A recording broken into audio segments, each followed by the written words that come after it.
वालेकुम दोस्तों, क्या हाल है आपका। उम्मीद करता हूँ ठीक ठाक होंगे।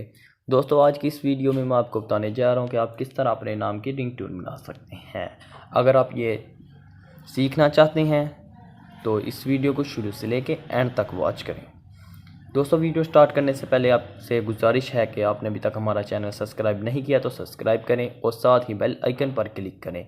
वीडियो पसंद आई है तो लाइक करें और ज़्यादा से ज़्यादा शेयर करें। चलो दोस्तों, वीडियो को स्टार्ट करते हैं। दोस्तों, सबसे पहले आपको क्रोम ब्राउज़र को ओपन करना है और वहाँ पर आपने सर्च करना है कि FMDR और साथ जो आपने जिस नाम की रिंगटोन बनानी है आपने वो टाइप करना है। साथ ही आपको सर्च पर क्लिक कर देना है। दोस्तों, ये आपके सामने ये इंटरफेस आ जाएगा, आपने इस पर क्लिक करना है और साथ ही आपके सामने ये इंटरफेस आ जाएगा। आपने नीचे करके आपको यहाँ एक ऑप्शन मिलेगा कि डाउनलोड, आपने डाउनलोड पर क्लिक करनी है और साथ ही रिंगटोन आपके सामने चलनी स्टार्ट हो गई। आपने इसको डाउनलोड करने के लिए 3 डॉट पर क्लिक करना है और डाउनलोड पर क्लिक कर देना है। जैसे ही आप डाउनलोड पर क्लिक करेंगे तो ये डाउनलोड हो भी गई है। दोस्तों, इसको मैं ओपन करता हूँ।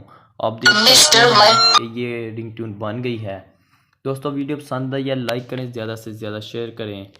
अल्लाह हाफिज़।